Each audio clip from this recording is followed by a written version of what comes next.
Everyone, आज की video में डिस्कस करने वाले हैं जितने भी ऑन गोइंग फार्मासिस्ट की रिक्रूटमेंट है उनके एग्जाम डेट के बारे में हम डिस्कस करने वाले हैं।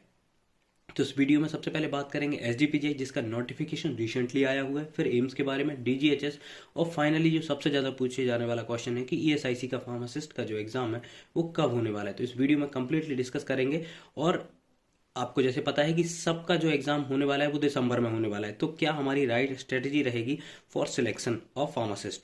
तो चलिए सबसे पहले बात करेंगे एसजीपीजीए की, Sanjay Gandhi post graduate institute of medical sciences. यहाँ पर भी फार्मासिस्ट की लगभग 40+ पोस्ट आई थी जिसके बारे में हमने ऑलरेडी डिस्कस किया था, सिलेबस के बारे में डिस्कस किया था।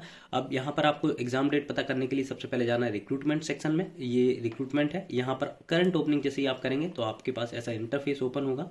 यहाँ पर आपको जाना है अप्लाई ऑनलाइन पर। जैसे ही अप्लाई ऑनलाइन पे जाएंगे तो ये इंटरफेस ओपन होगा, ये देख सकते हैं यहाँ पर होम अबाउट। तो यहाँ पे जाना है आपको एग्जाम शेड्यूल के बारे में। शेड्यूल पे जाएंगे तो यहाँ पर आप देख सकते हैं जो फार्मासिस्ट का एग्जाम होने वाला है फर्स्ट नंबर पे ही है 10 दिसंबर 2023, लगभग आज से 15 दिन बाद आपका ये एग्जाम होना है। सेकंड, दूसरा बात करते हैं हम एम्स की, तो ये आप देख सकते हैं ये भी आपका जो एग्जाम है 18 दिसंबर या आपका 20 दिसंबर को होने वाला है। तो ये भी लगभग आपकी वही 15-20-25 दिन का आपके पास टाइम है अभी। यदि अब इनमें से भी दोनों डेट में भी कंफर्म नहीं है कि कब आपका एग्जाम होगा, वो फाइनली जब एडमिट कार्ड आएंगे तब आपका ये कंफर्म हो पाएगा, जो कि आने वाले हैं 12 दिसंबर को। तब आपको कंफर्म हो जाए कि आपका 18 का एग्जाम होने वाला है कि 20 का एग्जाम होने वाला है। थर्ड बात करेंगे डीजीएचएस का, तो ये देख सकते हैं डीजीएचएस ने भी अपना जो टेंटेटिव शेड्यूल दिया हुआ है सेकेंड वीक ऑफ दिसंबर, लगभग 7 से लेकर 15 तारीख तक आपका ये एग्जाम हो सकता है। तो लगभग आपके जो भी एग्जाम है दिसंबर में कंप्लीटली होने वाले हैं। तो इतना कम समय में कौन कौन से सब्जेक्ट हम प्रिपेयर करें जिससे कि सिलेक्शन होने के चांसेस ज़्यादा हो जाएंगे। तो सबसे पहले मैं आपको बताना चाहूँगा जो आपको टॉप पे रखना है वो आपका होगा फार्माकोलॉजी। अब फार्माकोलॉजी में भी आपको क्या पढ़ना है, उसमें भी मैं टॉप पे बोलूँगा आपको जो क्लासिफिकेशन है, जो केडीटी का क्लासिफिकेशन आता है वो कंप्लीटली याद करके रखिएगा, उसमें ज़्यादा टाइम लगेगा नहीं। यदि आपको पता है तो मोस्टली क्वेश्चन आपके वहीं से बन जाएंगे। जो केडीटी है उसमें बहुत अच्छे से समझाया हुआ है और क्लासिफाइड भी अच्छे से किया हुआ है with reference to mechanism wise भी उनने जो भी पर्टिकुलर ड्रग का है उसके अकॉर्डिंग भी उसने एक्सप्लेन किया हुआ है। तो आप एक सबसे पहला काम करना है आपको फार्माकोलॉजी का क्लासिफिकेशन याद करना है। दूसरा आपको जो मोस्ट इंपॉर्टेंट ड्रग होती हैं उनके आपको एडवर्स इफेक्ट देखना है। जैसे कि एस्पिरिन हो गया, एस्पिरिन का क्या होता है, एस्पिरिन का होता है रे सिंड्रोम। जैसे सल्फोनामाइड हो गया उसका होता है ग्रे बेबी सिंड्रोम। वैनकोमाइसिन होता है रेड मैन सिंड्रोम। तो ऐसे जो इंपॉर्टेंट होते हैं वो आपको याद रखना है।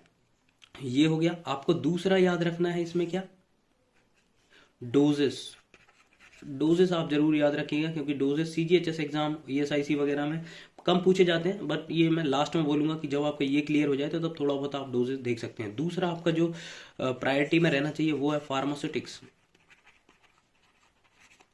फार्मास्यूटिक्स में भी आपको जो भी डिप्लोमा वाली यदि कोई डिप्लोमा इन फार्मेसी की यदि आपको कोई बुक मिल जाती है तो उससे पढ़ लें। उसमें क्या है ओवरव्यू दिया हुआ है, वहां से आपका कंप्लीट हो जाएगा, कोई डीप ज़्यादा नहीं पूछा जाएगा। थर्ड आपको जो पढ़ना है वो पढ़ना है फार्माकोग्नोसी।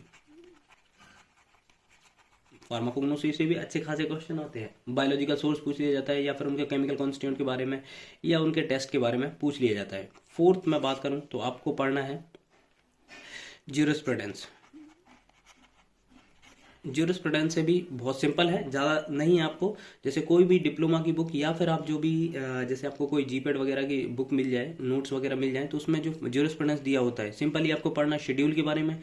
एआईसीटी एक्ट, एआईसीटी तो अब रिमूव हो गया, आपको ड्रग एंड कॉस्मेटिक एक्ट के बारे में पढ़ना है और जितने भी एक्ट वगैरह आए हुए हैं उनके बारे में पढ़ना है। बस इतना पढ़ लेंगे, आपके एग्जाम में जो क्वेश्चन आएंगे वो इजिली आप सॉल्व कर पाएंगे। फिफ्थ आपको पढ़ना है जो डिस्पेंसिंग फार्मेसी होती है, उसमें क्या होते हैं लेटेंट टर्म्स होते हैं।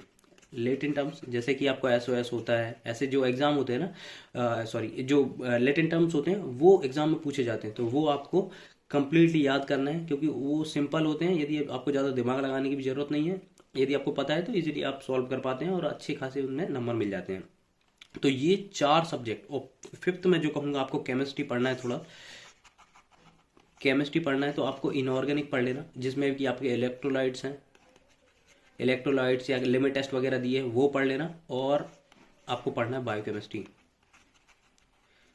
बायोकेमिस्ट्री से ज़्यादा क्वेश्चन आते हैं क्योंकि आपको फाइनली जो काम करेंगे उसमें आपके यही सब पूछे जाते हैं, जैसे टेस्ट वगैरह हो गया या फिर आपके जो नॉर्मल वैल्यूज़ हो गए वो सब पूछे जाते हैं।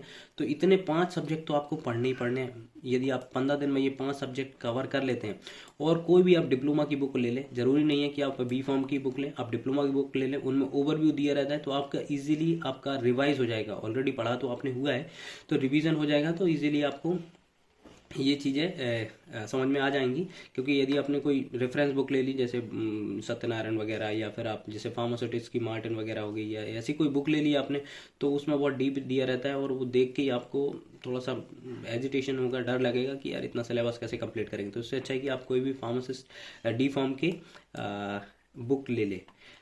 फाइनली बात करेंगे जो सबसे ज़्यादा क्वेश्चन पूछा जा रहा है कि ईएसआईसी का एग्ज़ाम कब होगा। देखिए, ईएसआईसी एग्ज़ाम के बारे में कोई भी नहीं बता सकता कि एग्ज़ाम कब होगा, बट टेंटेटिवली ये बोला जा सकता है प्रीवियसली जो एग्ज़ाम हुआ था उसके बारे में। सेकंड, एक यहाँ पे इम्पोर्टेंट फैक्टर है इलेक्शंस, 2024 के इलेक्शन। तो 2 इम्पोर्टेंट फैक्टर हैं, बात करेंगे इस वीडियो में।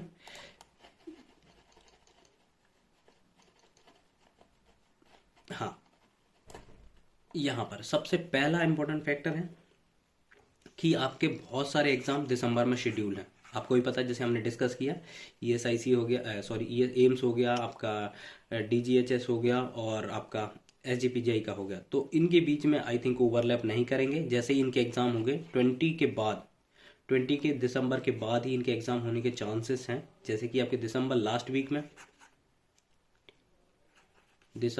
वीक में या जैन फर्स्ट वीक में।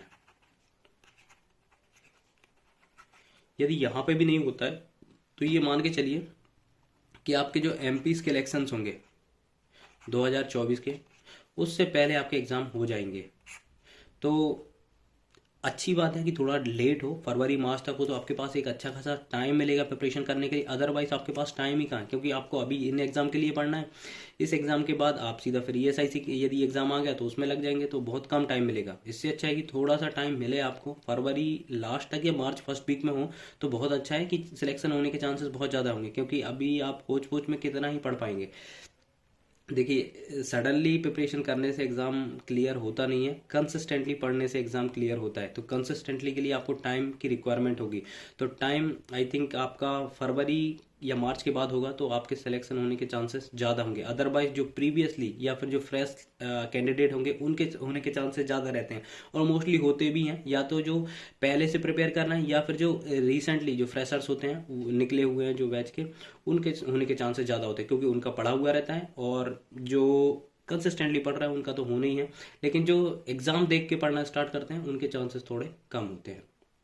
तो इसलिए आप ज़्यादा ना सोचें, ज़्यादा सोचेंगे तो जल्दी आ जाएगा। उससे अच्छा है कि आप थोड़ा मतलब यही सोचें कि फरवरी मार्च तक हो तो आपको अच्छा सफिशिएंट टाइम मिलेगा ताकि सिलेक्शन हो। ये नहीं है आपको एग्जाम देना है, आपको फाइनली सिलेक्शन लेना है। आई होप ये वीडियो आपको अच्छा लगा हो तो प्लीज़ चैनल को सब्सक्राइब करिए, वीडियो को लाइक करिए, शेयर करिए, कमेंट करिए। Thank you.